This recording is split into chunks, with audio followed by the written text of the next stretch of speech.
ঢোলকপুর রাজ্য, সেই রাজ্যের একটি গ্রাম, যে গ্রামটির নাম সরস্বতীপুর। সেই গ্রামে একদিন এক অদ্ভুত ঘটনার সম্মুখীন হলো গ্রামবাসীরা। কি? দুই মহিলা এক বাচ্চার দাবি করে বসে পড়ল। মানে, প্রথম মহিলা বলছে এই বাচ্চাটি আমার, দ্বিতীয় মহিলাও বলছে এই বাচ্চাটি আমার। খুব ভারী সমস্যা। এই সমস্যার সমাধান করতে গ্রামবাসীরা উদ্যত হলো, কিন্তু তারা বিফলে গেল। তারা কিন্তু এই সমস্যার সমাধান করতে পারলো না। এবার কি হলো, গ্রামের যারা মোড়ল তাদেরকে ডাকা হলো, তারাও এই সমস্যার সমাধান করতে পারলো না। এবার গ্রামের মোড়ল এবং গ্রামবাসীরা মিলে একটা ডিসিশন নিল যে ঢোলকপুর রাজ্যের রাজা চন্দ্রশেখর তিনি সঠিক ন্যায় বিচার করবেন। পরের দিন আমরা তোমাদের দুজনকেই আমাদের রাজ্যের যে দরবার সেখানে নিয়ে যাব। সেই মতো সবার রাজি হলো। পরের দিন সকালবেলা গ্রামের লোকজন, মোড়ল সবাই মিলে দুই মহিলা এবং বাচ্চাকে নিয়ে রাজ দরবারে গেল। রাজা চন্দ্রশেখর তা দেখে কিন্তু বিস্মিত হলো, বলল কি আবার তোমরা সকলেই মিলে চলে এসো কেন, কি ঘটনা ঘটেছে?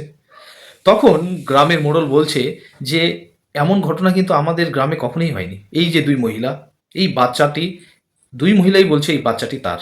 আমরা কিছুতেই সমাধান করতে পারলাম না মহারাজ, আপনি দয়া করে এর ন্যায় বিচার করে দিন। মহারাজ মাথা একটু ইতস্তত করে বলল যে ঠিক আছে, আমার দরবারে আমি কাউকে ফিরিয়ে দিই না। ওকে, শোনা যাক। মহিলা দুজনকেই বলল আপনারা একে একে বলুন, আপনার যে এই বাচ্চাটি আপনার, তার প্রমাণ সাপেক্ষ কি আছে বলুন। প্রথম মহিলা যা দেখানোর দেখালো, মানে সে তার যুক্তি দেখালো যে যুক্তি দিয়ে যে বাচ্চাটি আমার। দ্বিতীয় মহিলাও দেখালো একই যুক্তি। রাজা কিছুতেই সমাধান করতে পারছিল না। রাজা ভাবলো যে এই প্রথম জীবনে এমন একটা কেস আসলো যে আমি সমাধান করতে পারছি না, কি করি? রাজা সেদিনের মতো রাজদরবার স্থগিত রাখলো, বলল এর সমাধান আমি কালকে করব, ঠিক সকালবেলা। আজকের মতো এই বাচ্চাটি আমার কাছে থাকবে, তোমরা চলে যাও। সকালবেলা সবাই চলে এসছে। এবার রাজা হাঁটতে হাঁটতে বলল যে রাজপ্রহরী, এই বাচ্চাটিকে দু টুকরো করে দুই মাকে দিয়ে দাও, এটাই এর সমাধান, এর বাইরে আর কোনো সমাধান নেই। এই কথাটি শোনার পর প্রথম মহিলা, প্রথম মা, তিনি কিন্তু কাঁদতে লাগলো এবং বলতে লাগলো যে আমার বাচ্চাকে মেরো না, আমার বাচ্চাকে আমাকে দাও। কিন্তু দ্বিতীয় মহিলাটি চুপ করে রইল, যেন মেনে নিল এই সমাধান। এতে রাজার বুঝতে অসুবিধা হলো না।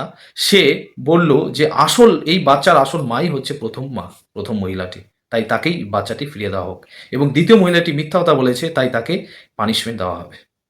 এই বলে রাজা চন্দ্রশেখর তার ন্যায় বিচার করলেন। এই গল্পের মোরাল কি? সত্য, সত্যের জয় হতে একটু সময় লাগে, কিন্তু সেটা দীর্ঘমেয়াদী হয়, একটু টাইম লাগে। জয় হিন্দ, নমস্কার।